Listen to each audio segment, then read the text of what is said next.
उस आदमी को अचानक एहसास हुआ कि वह अपने सबसे अच्छे दोस्त की गर्लफ्रेंड के प्यार में पागल हो गया है। हालांकि अपने भाईचारे की वजह से उसे अपनी भावनाओं को दबाना पड़ा। लड़की उसके विचारों से अनजान तुरंत उससे हाथ मिलाया और अपना परिचय दिया। उसे क्या पता था कि उसी पल से किस्मत का पहिया घूमने लगा था। कोर्ट पर उस जिंदा दिल और खुशमिजाज लड़की को देखकर उस आदमी की नजर एक अदृश्य धागे से उस पर टिक गई।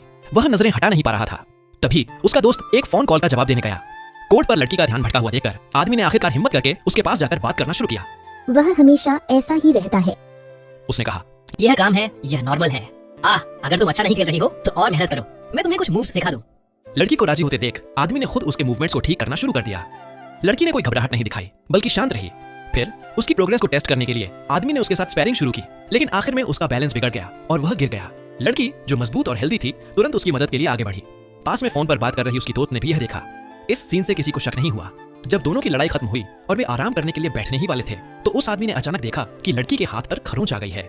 उसने खिड़की का एक पैच निकाला और बहुत प्यार से घाव पर लगाया। उस आदमी को देखकर जो इतने प्यार से उसकी देखभाल कर रहा था, लड़की को अचानक एक अजीब सा एहसास हुआ। उसके बॉयफ्रेंड ने पहले कभी उसकी इतनी परवाह नहीं की थी। यह सीन उसके बॉयफ्रेंड ने देखा जिसे थोड़ी जलन हुई। हालांकि बॉयफ्रेंड ने इस पर ज्यादा ध्यान नहीं दिया। आखिर वे 10 साल से ज्यादा समय से दोस्त थे। उसे यकीन नहीं था कि वह आदमी उसकी गर्लफ्रेंड को चुरा लेगा, इसलिए उसने उस आदमी से कहा कि वह उस रात उसके वापस आने पर एक पार्टी रख रहा है। हालांकि उस आदमी ने सीधे मना कर दिया, यह कहते हुए कि अगले दिन उसकी जल्दी शिफ्ट है और वह नहीं आ सकता। बॉयफ्रेंड ने उससे कहा कि मजा खराब मत करो।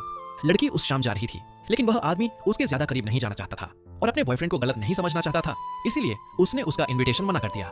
जैसे ही वह जाने वाला था, लड़की ने अचानक उसे वापस बुलाया, यह कहते हुए कि अगले हफ्ते उसकी बर्थडे पार्टी है और वह चाहती है कि वह आए। आदमी मना करने का बहाना ढूंढना चाहता था, लेकिन लड़की ने कहा कि उसका बॉयफ्रेंड भी वहाँ होगा। लिंजिया का तुम्हें इस तरह इनवाइट करना बहुत कम होता है, तुम्हें आना ही होगा। उसने कहा, बिल्कुल, मैं बहुत कम लोगों को इनवाइट करती हूँ। मैं सच में चाहती हूँ कि तुम आओ। ये सुनकर वह आदमी आखिरकार मान गया, लगभग अपनी मर्जी के खिलाफ। बर्थडे पार्टी जल्दी आ गई। हालांकि उस आदमी ने लड़की के लिए बर्थडे गिफ्ट तैयार किया था, लेकिन उसे अपने बॉयफ्रेंड के साथ हंसते और बातें करते देखकर उसने आखिरकार उनके रिश्ते में खलल न डालने का फैसला किया। लड़की ने भी उस आदमी को जाते हुए देखा, इसलिए वह उसके पीछे गई और मजाक में पूछा कि क्या उसने उसके लिए कोई गिफ्ट तैयार किया है। यह देखकर वह आदमी और नहीं छिपा और उसने जो गिफ्ट तैयार किया था उसे दे दिया। लेकिन जब लड़की ने पेंडेंट देखा तो उसने असल में उस आदमी से उसे पहनाने के लिए कहा। उस आदमी को अजीब सा लगा, उसने मना कर दिया और उसे उसके गले में डाल दिया। बर्थडे सेलिब्रेशन के बाद सब लोग प्राइवेट रूम में चले गए।